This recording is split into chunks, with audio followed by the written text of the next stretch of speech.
ಮಾಡ್ತಾ ಇರೋರ್ಗೆ ಮಾತ್ರ ಇದು ಅಪ್ಡೇಟು. ಸ್ಟೇಕರ್ ಕ್ಲಬ್ಬಲ್ಲಿ ಹೊಸ ಅಪ್ಡೇಟೇ ಬಂದಿದೆ. ಏನಂದರೆ, ಒಂದು ವೆಕೇಷನ್ ಅನೌನ್ಸ್ ಮಾಡಿದ್ದಾರೆ ಬಾಕು ಮತ್ತು ಅಜರ್ಬೈಜಾನ್ಗೆ.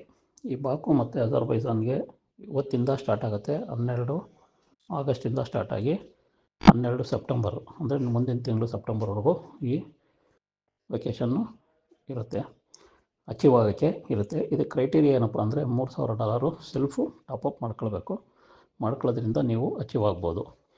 ಇದರ ಜೊತೆಯಲ್ಲಿ ಮತ್ತೊಂದು leaders luxury special on vacation ಅಂತ ಒಂದು ಅನೌನ್ಸ್ ಮಾಡಿದ್ದಾರೆ. ಇದೇನಪ್ಪ ಅಂದರೆ 3 ಜನ ನೀವು ಕ್ವಾಲಿಫೈ ಮಾಡಿದ್ರೆ 2 ಲೈನಲ್ಲಿ ಫಸ್ಟ್ ಲೆವೆಲ್ ಮತ್ತು ಸೆಕೆಂಡ್ ಲೆವೆಲಲ್ಲಿ ಮಾಡಿದ್ರೆ ನಿಮಗೆ $100 ಕೊಡ್ತಾರೆ. ಅದೇ ರೀತಿ 6 ಜನನ ಕ್ವಾಲಿಫೈ ಮಾಡಿಸಿದ್ರೆ $200 ಕೊಡ್ತಾರೆ. ಅದೇ ರೀತಿ 25 ಕ್ವಾಲಿಫೈಯರ್ಸ್ ಮಾಡಿದ್ರೆ $600 ಕೊಡ್ತಾರೆ. ಮತ್ತು 50 ಜನ ಕ್ವಾಲಿಫೈಯರ್ ಮಾಡಿಸಿದ್ರೆ ನಿಮಗೆ $1,000 ಕೊಡ್ತಾರೆ. Thank you friends. ಈ ವಿಡಿಯೋ ಇಷ್ಟ ಆದರೆ ನಿಮಗೆ ಒಂದು ಲೈಕ್ ಮತ್ತು ಶೇರ್ ಮಾಡಿ. Thank you.